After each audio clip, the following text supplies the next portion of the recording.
Bismillahirrahmanirrahim. Assalamualaikum warahmatullahi wabarakatuh. Alhamdulillah. Alhamdulillah nahmaduhu wa nasta'inuhu wa nasta'hidihi wa nastaghfiruhu wa natubu ilayhi wa na'udzu billahi min shururi anfusina wa sayyiati a'malina. Man yahdihillahu fala mudilla lahu wa man yudlil fala hadiya lahu. أشهد أن لا إله إلا الله وحده لا شريك له وأشهد أن سيدنا محمدا عبده ورسوله. اللهم صل وسلم وبارك على سيدنا محمد وعلى آله وصحبه ومن تبعهم بإحسان إلى يوم الدين وعنا معهم برحمتك يا أرحم الراحمين. Para jemaah Masjid Al-Amin yang dimuliakan oleh Allah Subhanahu wa taala, Bapak-bapak kaum muslimin yang senantiasa mudah-mudahan diberkahi kehidupannya oleh Allah Subhanahu wa taala.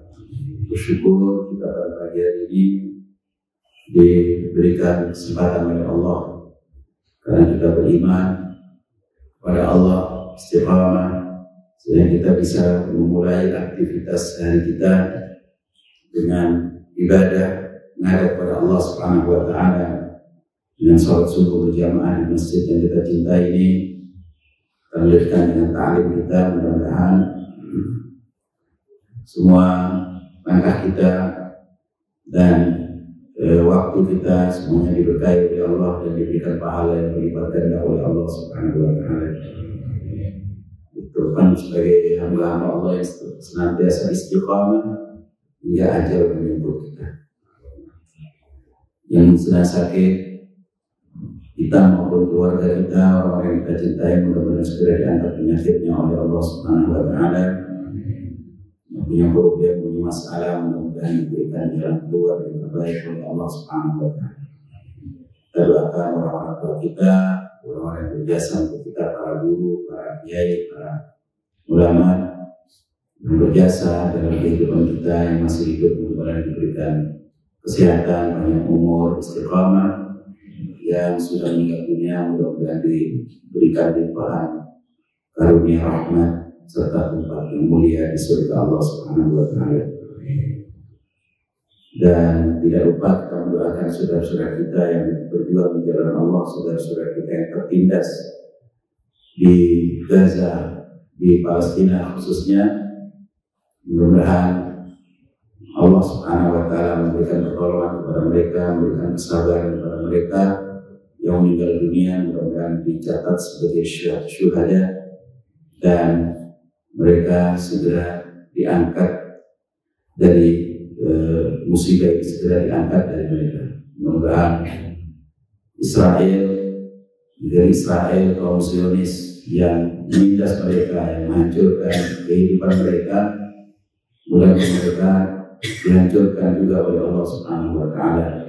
Orang-orang yang menolong orang-orang zalim itu mudah-mudahan diberikan balasan yang setimpal oleh Allah Subhanahu wa taala. Jamaah dimuliakan Allah Subhanahu wa taala, kajian kita tentang sirah nabawiyah, bahwa ketika Rasulullah sallallahu alaihi wasallam hijrah ke kota Madinah, Rasulullah langsung membangun kota Madinah dengan sebuah peradaban. Rasulullah menjadi kepala negaranya, sehingga Rasulullah membangun sebuah negara. Karena itu tidak benar bahwa Islam tidak mengurus soal negara, soal pemimpin. Rasulullah SAW langsung diangkat oleh Allah sebagai Nabi adalah seorang imam, seorang pemimpin, ya, sebagaimana para nabi seluruhnya, seperti firman Allah kepada Nabi Ibrahim, inni ja'iluka linnasi imama, sesungguhnya aku jadikan kamu menjadi imam bagi manusia. Imam itu adalah pemimpin, ya, bukan sekedar penguasa. Kalau imam itu orang yang diteladani, orang yang diikuti. Pemimpin itu yang diteladani dan diikuti. Kalau penguasa itu ya konotasinya menguasai. Ya, jadi orang dieksploitasi, rakyatnya dieksploitasi, negaranya dieksploitasi, bahkan tidak jarang penguasa yang menindas rakyatnya sendiri, menzalimi rakyat sendiri. Jadi bukan sekedar penguasa yang ketika berkuasa menggunakan kekuasaannya dengan semena-mena, beda. Yaitu istilah dalam agama, dalam Al-Quran adalah imam, ya, yang Allah sendiri menyatakan laqad kana lakum fi Rasulillahi uswatun hasanah. Ya, keteladanan yang baik ada di Rasulullah SAW untuk kita semuanya. Karena itu Islam ini adalah agama yang sempurna, mengatur seluruh aspek kehidupan. Ya, urusan dunia akhirat, urusan agama, urusan ibadah, urusan keyakinan, ideologi, ya, urusan etika, urusan akhlak, ya, itu semuanya diatur dalam Islam. Urusan terkait dengan pribadi, individu, urusan dengan keluarga, urusan terkait dengan masyarakat, bangsa, negara, bahkan dunia internasional, hubungan dunia secara global, itu semuanya ada dalam agama Islam. Urusan perdata, pidana, ekonomi, politik, ya, keamanan, militer, pendidikan, dan seterusnya, luar biasa Islam mengaturnya. Tidak ada satu masalah pun di dalam kehidupan kita yang tidak ada aturannya dalam Islam. Ya, dan ini menjadi sebuah keyakinan kita bahwa ketika kita sudah meluk Islam, inna dina indallahil Islam, ya, maka agama ini menjadi ideologi kita. Ya, sementara undang-undang tidak boleh bertentangan dengan agama ini. Ya, aturan-aturan apapun tidak boleh bertentangan dengan agama Allah Subhanahu wa taala. Maka kalau ada aturan bertentangan dengan agama Allah, maka harus diusahakan dihilangkan. Kewajiban umat Islam.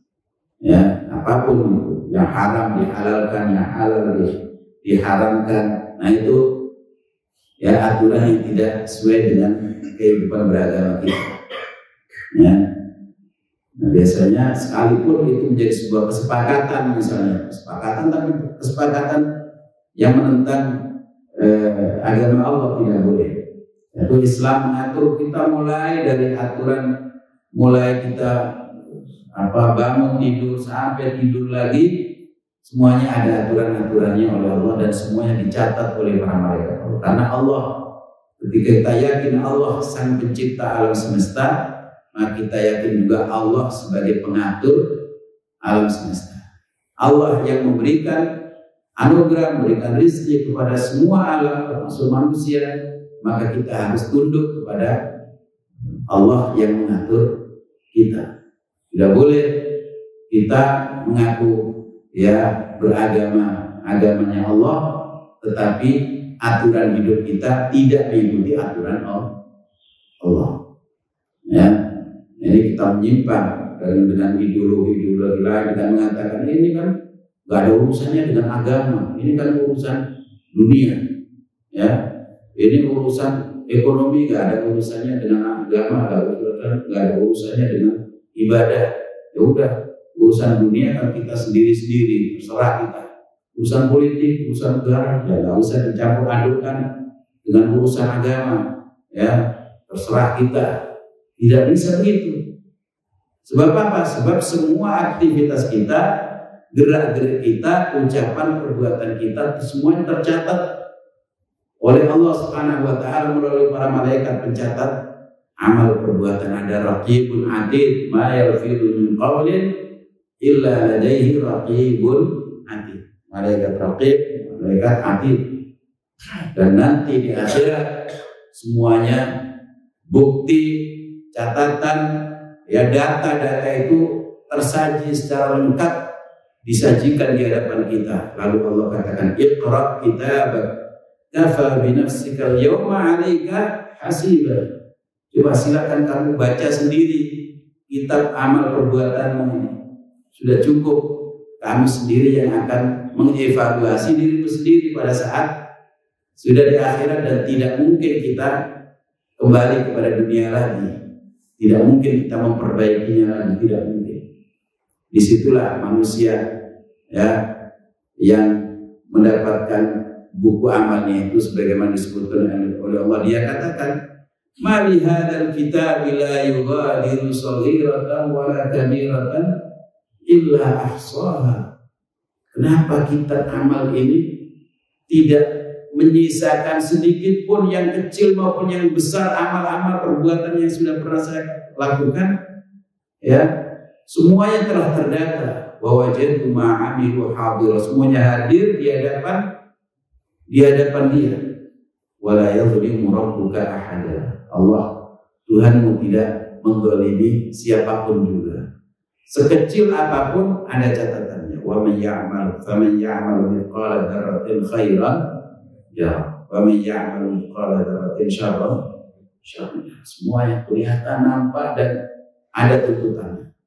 Sehingga dalam sebuah hadis yang terkenal dengan hadis Bitaqa dari Abdullah bin Amr bin As yang meriwayatkan hadis itu, bahwa Rasulullah ketika menceritakan ada orang disodorkan ke depannya ya catatan amalnya sebanyak 99 sijil. Sijil itu adalah catatan amal, buku besar yang disebutkan dalam hadis itu, kullu sijilin ala maddil basar. Jadi setiap satu buku itu panjangnya, lebarnya sepanjang atau sebatas mata memandang, sejauh mata memandang. Kalau kita tanpa halangan apapun, kita bisa memandang sampai berapa kilo itu. Ya, bila memandang ke atas tidak ada halangan apapun juga sampai awan. Satu buku disodorkan kepada dia 99 buku. Ya, yang catatannya semuanya lengkap dengan catatan. Ya. Jadi saking besarnya, saking banyaknya, karena tidak ada sekecil apapun tanpa ada catatan. Kata-kata, ucapan, perbuatan, semuanya dicatat. Itu ada saat kita melangkah, saat kita berjalan, saat kita diam, saat kita bergerak, semua dicatat, semuanya ada catatannya semua. Sehingga sampai bukunya sebanyak itu dan setebal itu, seluas itu, luar biasa. Jadi tidak ada satu masalah pun dalam kehidupan ini kemudian kita katakan nggak ada hubungannya dengan agama, sudahlah, kita terserah kita.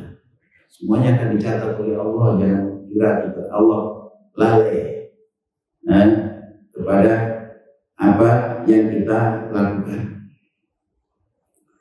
Jamaah yang dimuliakan Allah Subhanahu wa taala, dalam hal ini Allah berfirman dalam An-Nahl 89, wa nazzalna 'alaikal kitaba tibyanan likulli syai'. Dan telah kami turunkan kepada kalian, kepada kamu, ya, satu kitab yang untuk menjelaskan segala sesuatu, mengatur semua ya masalah dalam kehidupan, sebagai hidayah, petunjuk, sebagai rahmat, dan sebagai kabar gembira bagi orang-orang yang muslim, orang-orang yang mau Islam. Yaitu Islam ini mengatur segala urusan, termasuk urusan kenegaraan. Rasulullah SAW ketika masuk ke Madinah, langsung beliau mendirikan atau mengatur negara di dalam negeri Madinah. Madinah adalah peradaban. Makna Madinah adalah tempat peradaban, tempat kemajuan. yaitu Madinah. Tamadun. Jemaah yang dimuliakan Allah Subhanahu wa taala, karena itu memilih pemimpin ini para ulama sepakat di dalam kitab-kitab ya terkait dengan kenegaraan, terkait dengan pemerintahan. Misalnya kitabnya Imam Al-Mawardi yang terkenal dengan nama Al-Ahkamus Sultaniyah. Jadi hukum-hukum terkait dengan kesultanan, ya, terkait dengan kekuasaan. Buku yang sama juga ditulis oleh Imam Abu Ya'la Al-Hambali. Kalau Imam Mawardi dari mazhab Syafi'i, Al-Hambali juga dari mazhab Hambali. Ya. Semua mengatakan bahwa al-imamatu mawdu'atun li khilafatin nubuwah fi hirasatid din wa siyasatid dunya. Bahwa kepemimpinan ya itu ditetapkan untuk mengganti, untuk khilafah. Khilafah itu kan mengganti kenabian, ya, penerus kenabian. Di dalam apa? Fi hirasatid din wa siyasatid dunya. Dalam rangka untuk menjaga agama dan untuk memanage urusan dunia. Nah, itu siasa, itu politik. Ya, dalam rangka menjaga agama dan untuk mensiasati atau memanage urusan dunia. Wa aqduha liman yaqumu bi fil ummah wajibun bil ijma', dan menentukan kepemimpinan ya dan menetapkan atau menetapkannya kepada seorang pemimpin itu wajib hukumnya secara ijma' para ulama. Semua ulama, semua umat dari zaman sahabat sampai akhir zaman nanti semuanya sepakat, ya, semuanya konsensus bahwa memilih pemimpin adalah wajib. Ya. Imam Nawawi juga mengatakan demikian di dalam kitab Syarah Sahih Muslim, ajma'u ala annahu yajibu 'ala al-muslimina nasbul imam, nasbu khalifah. Ya, bahwa semua umat bersepakat, berijma' bahwa wajib bagi orang Islam untuk memilih pemimpinnya. Ya, jangankan banyak, jangankan dalam sebuah komunitas, masyarakat atau negara. Bahkan Rasulullah SAW beliau menyebutkan idza kuntum thalatha fi safar, bimana ya, idza kuntum thalatha fi safarin fa amiru ahadakum, maka apabila kalian bertiga dalam sebuah perjalanan, maka angkat salah satu di antara kalian sebagai amir. Tiga orang saja harus mengangkatnya mengangkat seorang jadi amir, jadi pemimpin. Karena dia nanti akan barangkali di tengah perjalanan ada perbedaan pendapat, bahkan kadang kita akan tinggal di mana, kita akan turun di mana, kita akan makan pilih restoran apa, pilih hotel mana, itu saja kadang-kadang berbeda-beda. Nah, yang memutuskan siapa? Pemimpinnya, amirnya. Ya. Jadi terjadi perselisihan di tengah masyarakat, betapa masyarakat ini luar biasa banyak perselisihan. Karena itu wajib untuk dipimpin atau dipilih seorang pemimpin.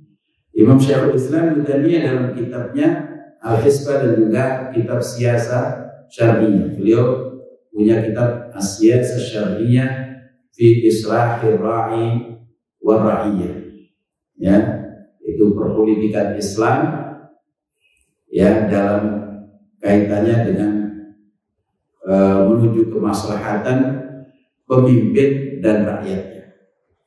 Ar-Ra'i, kita ada hadits kullukum ra'in wa kullukum mas'ulun an ra'iyyati. Ya, setiap kalian adalah pemimpin dan setiap kalian akan dimintai pertanggungjawaban atas siapa yang dipimpinnya. Nah ini kata beliau dalam kitab As-Siyasah Syariah, ya, bahwa wilayatul amrin nas min a'dhami wajibatid din. Ya, pemerintahan untuk urusan manusia, masyarakat, itu kewajiban agama yang paling besar. Di antara kewajiban agama yang sangat besar. Bahkan agama tidak mungkin tegak kecuali dengan wilayatul amrin nas, dengan kepemimpinan itu. Karena beliau katakan fa inna bani adam la tatim maslahatu illa bil istima'. Karena semua manusia tidak mungkin kebaikannya, kemaslahatannya bisa terjadi kecuali dengan kalau mereka mau bermasyarakat, kalau mereka mau berkehidupan sosial, ya. Dan dalam hal kehidupan bermasyarakat, la budda lahum min al-istima' min ra'si atau min rais. Ya, ketika mereka berkehidupan sosial, maka kewajiban mereka harus ada seorang pemimpin. Jadi memilih pemimpin adalah bagian dari kewajiban kita. Itulah sebabnya kalau kita kembali kepada sirah Nabi SAW, betapa Rasulullah sebagai pemimpin tertinggi yang sudah ditunjuk oleh Allah, dan beliau pun punya kewenangan, ya, untuk memilih pemimpin. Maka memilih pejabat, memilih pegawai dan lain sebagainya, beliau yang punya ketentuan siapa yang harus dipilih. Nah, biasanya Rasulullah tentu dalam sirah beliau memilih orang yang paling tepat di dalam jabatannya itu, ya, sisi manajerial, sisi kepemimpinan, sisi kemampuan, sisi keilmuan dan sebagainya. Beliau pilih sedemikian rupa, ya. Termasuk tentu orang yang dipilih adalah yang agamanya bagus. Akan tetapi agamanya bagus saja tidak cukup. Akan tetapi kemampuannya juga harus ditopang dengan itu. Ada seorang sahabat Rasulullah SAW datang kepada Rasulullah SAW, Abu Dzar Al-Ghifari. Abu Dzar Al-Ghifari, siapa yang tidak tahu beliau? Seorang yang alim, zahid, ya, orang yang ahli zuhud, orang yang saleh, ahli ibadah, ya, berilmu. Akan tetapi ketika beliau katakan, ya Rasulullah, ala tastamiluni, kenapa engkau tidak tunjuk saya menjadi seorang pejabat? Karena beliau ternyata melihat ada banyak teman-temannya ditunjuk, dikirim ke suatu tempat untuk jadi pemimpin di sana, ngurusi urusan rakyat. Ya, ketika suatu wilayah sudah masuk Islam, Rasulullah mengirim, ya, seorang sahabatnya untuk menjadi pemimpin di situ, ngurusi urusan agama sekaligus ngurusi urusan dunia, ya, memanage dan memimpin mereka di wilayah tersebut sebagai gubernur, ya. Karena itu siapa? Abu Dzar Al-Ghifari ingin, apakah jadi sekretaris, kayak jadi apa, kayak yang penting dikasih sebuah kewenangan, sebuah jabatan oleh Rasulullah. Kata Rasulullah, ya Abu Dzar, innaka rajulun dhaif, innaka dhaif, kamu ini orang lemah, Abu Dzar. Sekalipun dia soleh, orang baik, tapi lemah dalam soal kepemimpinan, tidak bisa memberikan keputusan, tidak tegas, kurang tegas, ya, orangnya memang baikkan sama orang lain, apa saja nurut, sama teman-temannya nurut, orangnya nurutan, gampang disetir kalau kayak gitu, ya. Nah ini Abu Dzar tidak dipilih oleh Rasulullah. Innaka rajulun dhaif, ya, wa innaha amanah wa innaha yaumul qiyamati hasratun wa nadama wa khizyun wa nadama. Sungguhnya jabatan ini adalah amanah, dan di hari kiamat merupakan kehinaan dan penyesalan bagi orang yang menjabat. Kecuali, kata Rasulullah, illa man akhadha bihaqqihi, kalau orang memberikan hak jabatannya itu sebagaimana mestinya dan menjalankannya sebagaimana atau sebaik-baiknya. Ada lagi alaihi. Jadi kewajiban seorang pejabat dia penuhi semuanya amanat tersebut. Kalau dia melakukan itu maka dia akan selamat nanti di akhirat. Kalau tidak, dia akan menyesal kenapa saya dulu jadi pejabat, kenapa saya dulu jadi anggota dewan, kenapa saya dulu jadi gubernur, kenapa saya dulu nyalonkan presiden, saya dulu waktunya misalnya ya akan berusaha dengan cara apapun yang penting bisa nyalon ya, bisa jadi penguasa. Ini cara-cara demikian tidak dibenarkan dalam sirah Nabi SAW. Bahkan Rasul mengatakan la tas'alil imam, jangan kamu minta menjadi pemimpin. Fa inna ka muditaha an mas'alatin mukilta ilaiha. Kalau kamu minta menjadi pemimpin, ya minta-minta, mata Allah tinggalkan. Ya diserahkan semuanya kepada kemampuanmu. Tentu kemampuan kita, kalau kita ini manusia tentunya lemah, ya. Dan kalau Allah menyerahkan kepada diri kita, kita tidak mampu. Tetapi kalau kamu minta jabatan tanpa minta-minta, maka kamu dibantu oleh Allah, ditolong oleh Allah. Jadi karena ditolong itulah, ya, maka dia mampu untuk menjalankannya secara baik. Nah, soal sekarang kondisi kita sekarang, apakah boleh kita mencalonkan diri menjadi pejabat? Kan sistemnya begitu, kan harus pencalonan, ya, karena ini sebuah sistem. Maka yang mencalonkan, kita jangan mencalonkan diri kita, saya mau deh, saya. Jangan, tapi sebuah komunitas, sebuah lembaga, apalagi lembaga yang terdiri dari para ulama, para dai, ya, dia yang mencalonkan, yang menyuruh dia untuk jadi calon, dicalonkan, diminta. Jangan kita yang meminta, diminta udah kamu yang masuk dalam kompetisi ini, ya, untuk mencalonkan diri. Tapi kalau dia mencalonkan diri, kecuali kalau kita lihat bahwa calon-calon yang ini sebetulnya orang nggak pas, nggak pantas untuk menjadi calon mereka. Dia ini orang boleh, orang fasik, orang ahli maksiat, ya. Dan saya yang paling berhak untuk itu, maka diperbolehkan. Bahkan ketika orang-orang yang buruk akhlaknya, orang-orang yang tidak jelas itu menggunakan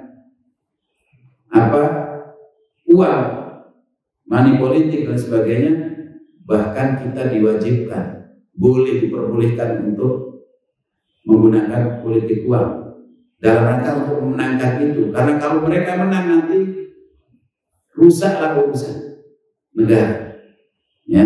Nah, itu karena apa? Ketika diakhafid dharar, untuk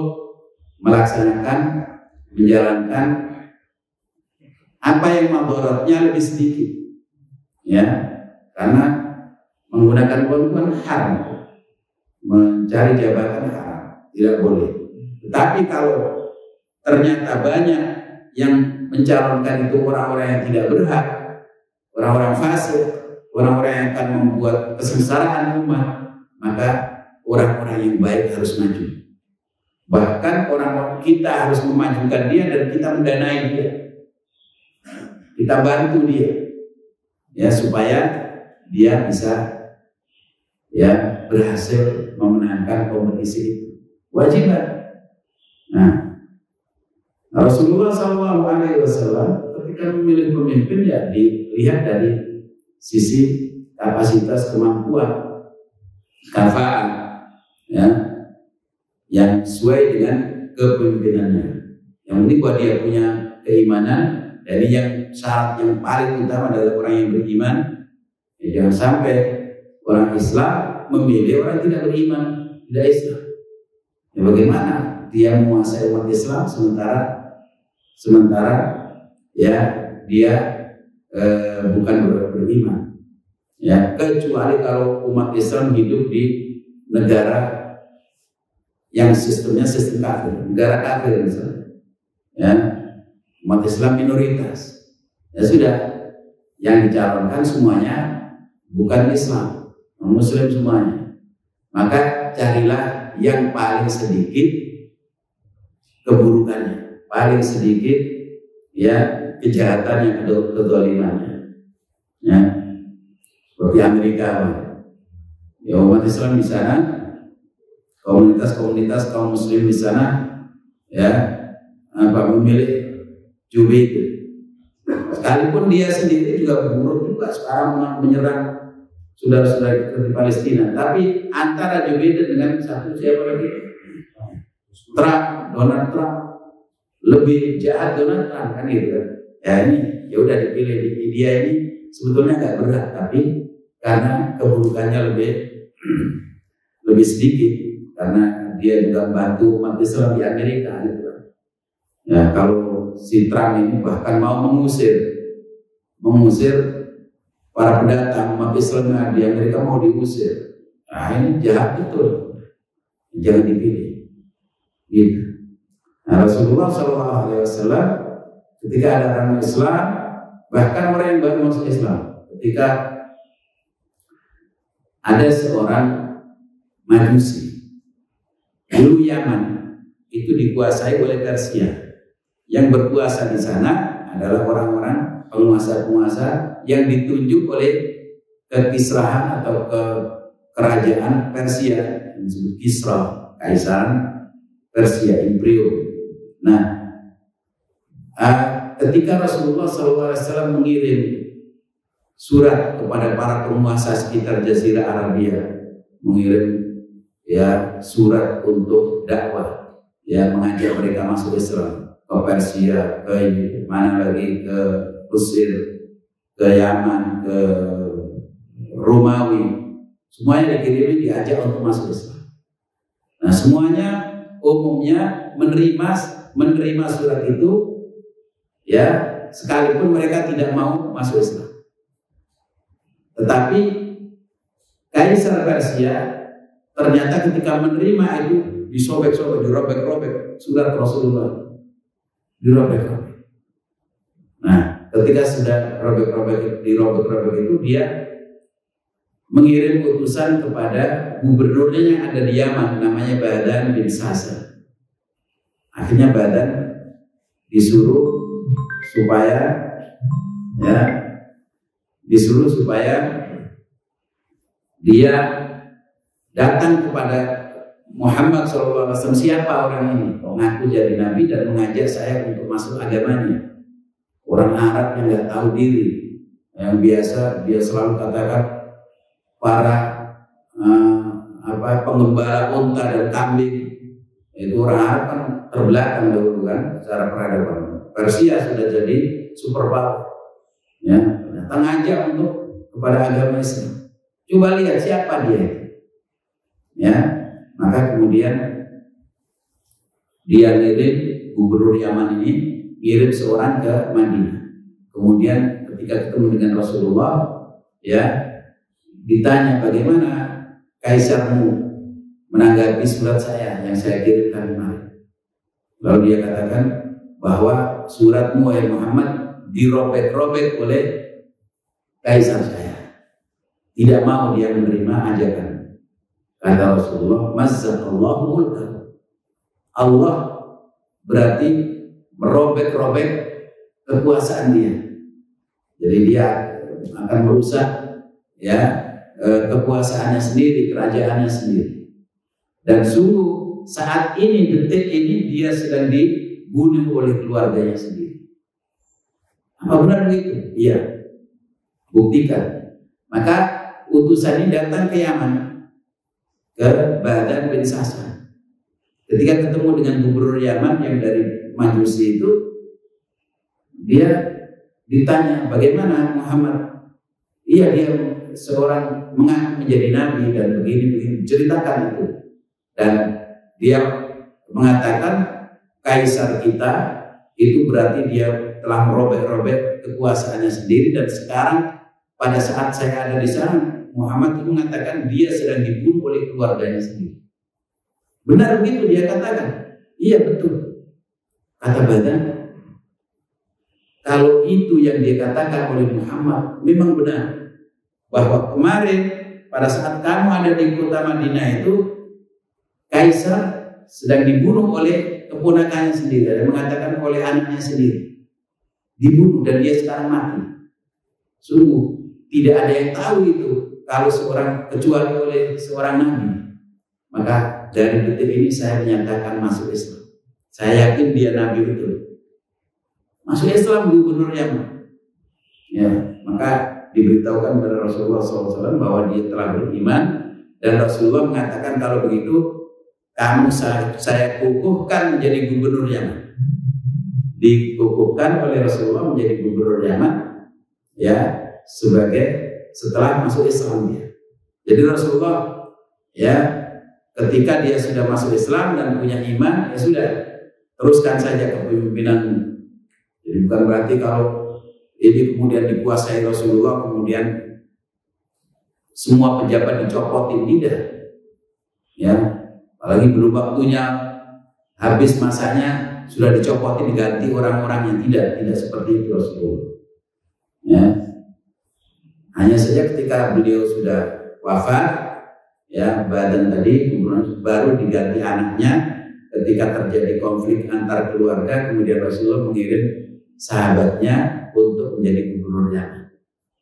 Karena terjadi konflik keluarganya dia, ya, maka Rasulullah kirim sahabatnya untuk menjadi gubernur di Yaman, yaitu Khalid bin Sa'id bin As. Jadi itulah bagaimana sirah Nabi SAW dalam menentukan pemimpin. Dalam konteks kita saat ini, yaitu sistem pemilihan itu yang memilih adalah rakyat. Padahal harusnya yang memilih itu adalah orang-orang yang mengerti. Sekarang rakyat kecil, kampung-kampung, orang kadang-kadang nggak lulus SD, orang nggak ngerti politik sama sekali, suaranya sama dengan profesor, doktor, orang-orang yang ulama besar, suaranya sama, satu sama, nilainya sama. Kalau dalam Islam ada ahlul halli wal aqdi, jadi dipilih dari para penguasa wilayah, para pemimpin, para ulama, para cendekiawan, kan gitu. Mereka lah yang berkumpul kemudian menentukan siapa dari warga negara yang paling berhak untuk menjadi pemimpin. Di situ akan terpilih pemimpin yang baik, ya, dengan syarat mereka tidak menerima sogokan. Nah, salahnya di kita ketika dipilih wakil rakyat, kemudian gampang mereka untuk dibeli, ya, dengan menerima sogokan. Wakil kamu asalkan bisa meloloskan calon kita, kamu dapat sekian miliar dan lain sebagainya, melalui partainya, melalui kelompoknya dan sebagainya. Nah itu kalau sudah begitu udah rusak lagi, karena rusaknya sebuah negara itu akibat dari korupsi seperti itu, sogokan seperti itu, ya. Sogok menyogok ini luar biasa. Saya kemarin terpaksa nyogok saya. Nah, jadi ngurus KTP saya, kan KTP saya Jakarta. Nah, ketika Jakarta tahu bahwa saya tidak tinggal di Jakarta, Pak, ini secara otomatis terdelete, Bapak harus pindah ke Bekasi. Ketika kalau di Jakarta kita ngurus KTP 1 jam selesai, kita tunggu saya selesai langsung jadi. Di sini 4 bulan nggak jadi. Nah, 4 bulan saya wirawiri dari kelurahan, kecamatan, katanya suruh pakai online dan sebagainya. Akhirnya, waduh enggak, ini butuh terus ini. Akhirnya kalau teman harus melalui order orang dalam. Banyak, saya satu keluarga, ya, dan teman saya tetangga bagi 6 orang. Berapa? Satu orang 150, satu orang 150. Ya udah, saya bayar 600, dia bayar 300. Ya, akhirnya langsung jadi hari itu. Akhirnya saya terpaksa menyuap. Jadi ini kondisi seperti ini yang mesti dihilangkan. Jadi antara wilayah, antara kabupaten, kota dan sebagainya beda-beda ternyata, tergantung penguasanya di situ. Di Jakarta ternyata sejak zaman itu 1 jam sudah selesai, semuanya beres. Ya, kita datang langsung suruh isi formulir dan langsung foto, langsung jadi. Di sini 4 bulan nggak jadi. Bagilah ya. Jadi ini kondisi di kita, kewenangan untuk memilih pemimpin itu ada di rakyat. Makanya kalau rakyat benar, rakyatnya benar, masyarakatnya benar, maka yang terpilih adalah orang-orang yang benar. Karena itu ya, yang kita harus mencari kriteria-kriteria sesuai dengan kriteria sifat-sifat pemimpin itu seperti yang dimiliki oleh para nabi, para rasul. Pertama itu iman, seperti kita katakan, Islam, iman, dan adil. Dan adil itu maksudnya adalah orang yang lurus, orang yang ibadahnya baik, akhlaknya mulia. Nah itu tidak ahli maksiat, itu adil. Karena itu bahkan di dalam menjadi saksi saja, saksi di pengadilan, bahkan saksi nikah, itu Rasulullah menjelaskan la nikaha illa biwaliyin wa syahidai adlin. Tidak sah sebuah pernikahan kecuali ada wali dan 2 saksi yang adil. Ternyata adil itu disyarahi oleh para ulama. Adil itu orangnya ahli ibadah, ibadahnya nggak bolong-bolong. Ya, dipilih orang yang ibadahnya nggak bolong-bolong. Orang yang tidak ahli maksiat, tidak suka yang porno, tidak suka nonton-nontonan yang jelek-jelek, itu kan. Ya, orangnya baik, tidak minum khamar, tidak. Ya, bahkan kalau ada 2 calon saksi ini orangnya sholatnya bolong-bolong, yang satu sholatnya penuh, ya dipilih yang sholatnya penuh. Sampai segitunya, itu namanya adil. Ya, orang yang akhlaknya mulia, tidak suka berbohong. Nah, karena itu syarat berikutnya adalah sidq, sifat para nabi, yaitu sidq. Ya ayyuhalladzina amanu taqullaha wa kunu ma'as shadiqin. Wahai orang-orang yang beriman, bertakwalah kamu kepada Allah dan hendaknya kalian bersama orang-orang yang shadiqin, orang-orang yang benar, orang-orang yang jujur, jangan orang-orang yang suka berbohong, yang berdusta, yang amanah. Ya, Rasulullah SAW dari awal sebelum Rasulullah SAW menjadi nabi, beliau dikenal sebagai Al-Amin, orang yang amanah. Dan Al-Amin ini ya termasuk pada dirinya sendiri. Orang yang amanah, menjaga amanah pada dirinya sendiri, tidak melanggar, tidak maksiat, tidak menyalahi aturan Allah, ya, sehingga disebut Al-Amin. Suatu ketika Rasulullah SAW itu ketika masih mengembala kambing, ya, Rasulullah pada sore hari mendengar musik suara tabuhan-tabuhan, ya, di dalam kota ada tabuhan-tabuhan, ada rupanya ada pesta atau ada pertunjukan di sana. Rasulullah bilang kepada temannya, tolong nanti jagain kambing saya ingin tahu itu ada hiburan di sana, ingin nonton, gitu. Oh iya, nggak apa-apa. Berangkat Rasulullah. Berangkat, sebelum masuk ke kota, Rasulullah ngantuk berat di situ, langsung tidur sampai pagi hari, sampai matahari terbit. Jadi Rasulullah dijaga oleh Allah sedemikian rupa akhlak beliau, sampai nonton tontonan yang nggak bagus pun dijaga oleh Allah Subhanahu Wa Taala. Apalagi kalau orang suka film-film porno, film tontonan yang itu jangan dipilih, ya.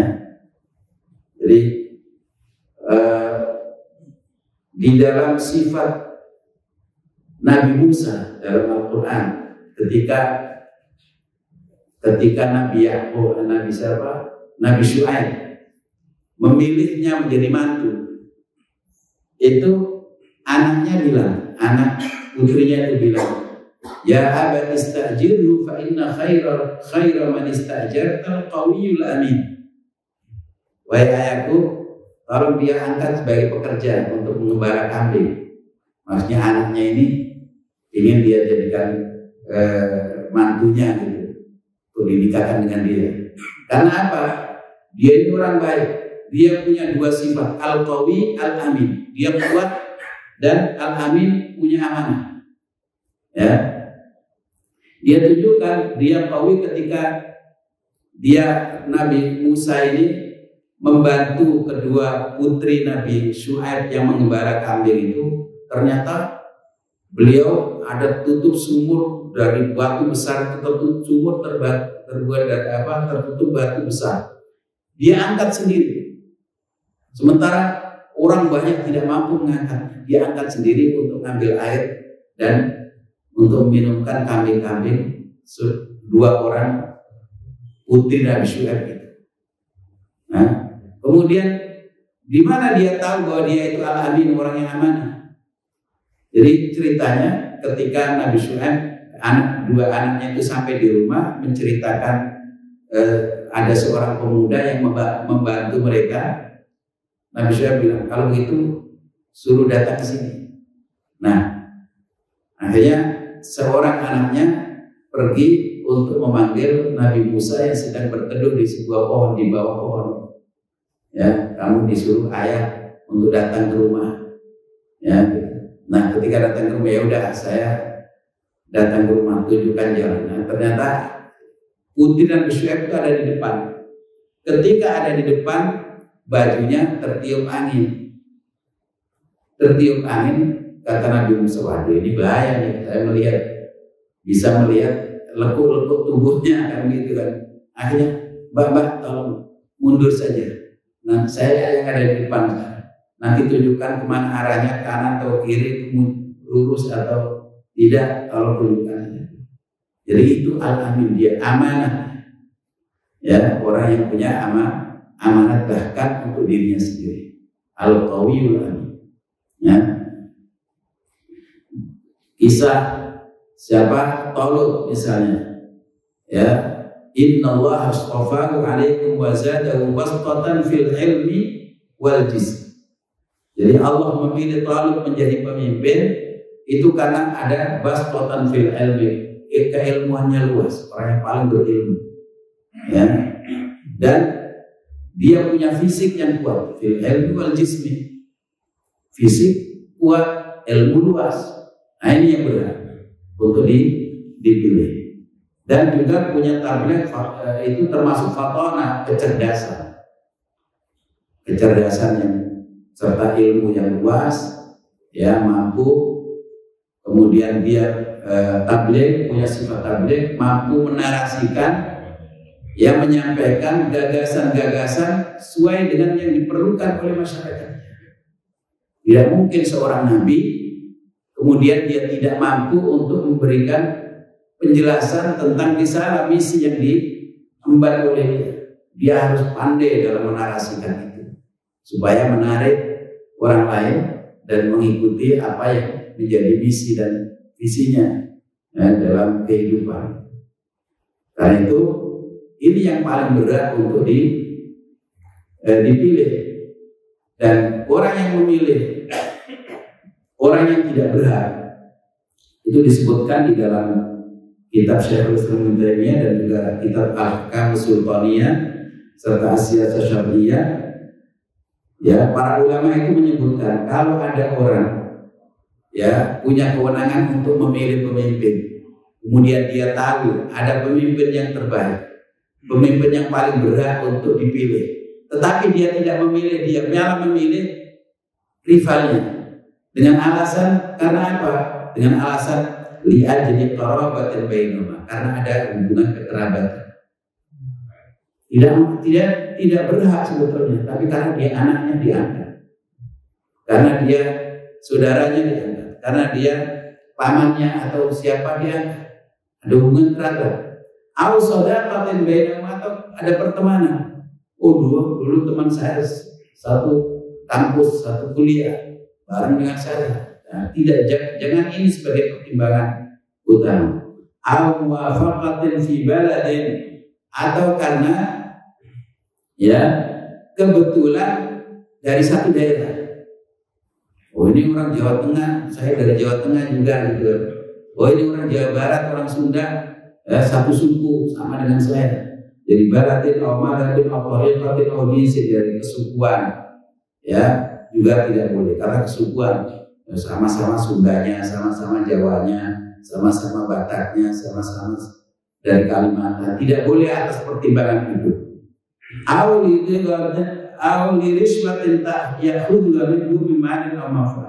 Atau karena dia disogok, riswah, dia menerima riswah, apakah dengan disogok dengan harta atau dengan jasa, atau dijanjikan nanti kalau saya terpilih, kamu saya angkat sebagai komisaris perusahaan anu dan anu, misalnya begitu. Jadi manfaat apapun kamu akan saya kasih, misalnya beasiswa, asalkan kamu memenangkan saya. Jadi atas dasar itu, atau karena dia dalam hatinya tidak suka kepada orang yang paling maslahah, orang yang baik. Jadi sebetulnya dia tahu si fulan itu baik dan dia paling berat untuk jadi pemimpin, tapi nggak suka saja dengan dia. Jadi karena tidak suka saja, atau karena ada permusuhan sebelumnya, perselisihan dan permusuhan selama ini antara dia dengan orang yang sebetulnya berat untuk jadi pemimpin itu.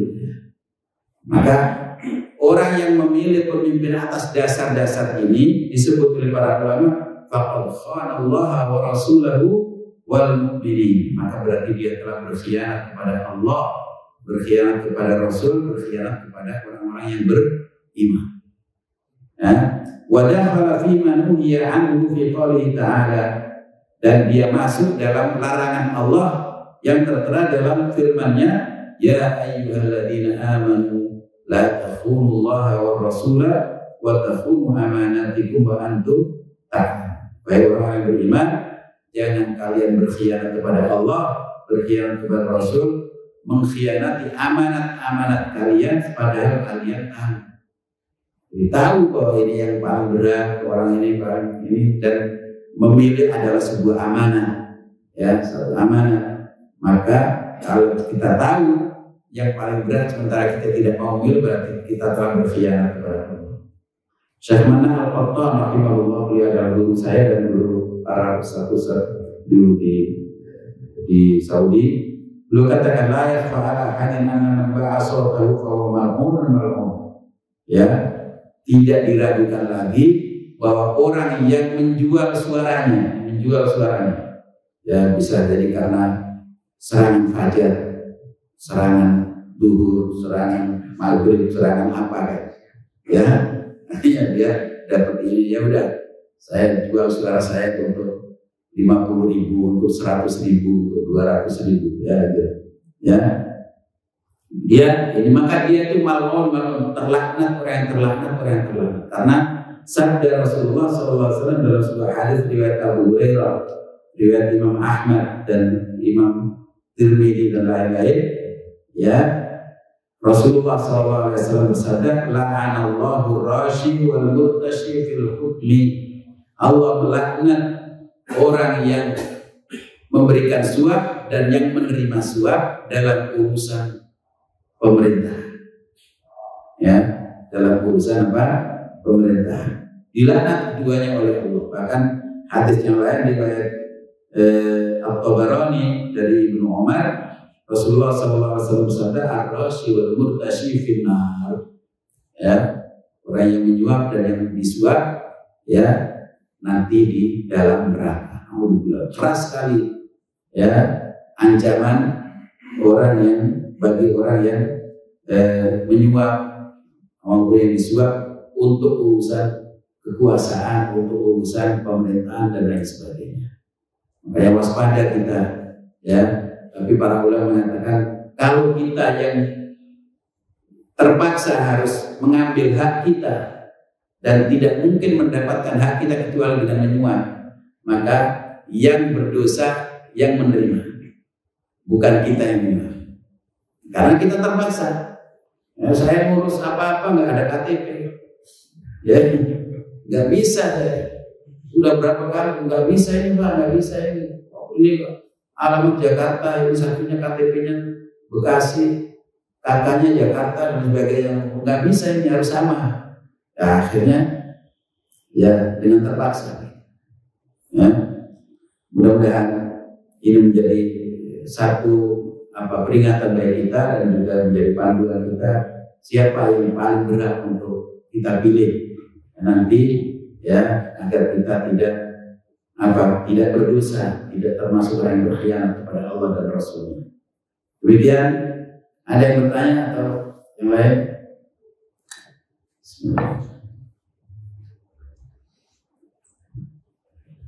Mudah-mudahan bermanfaat.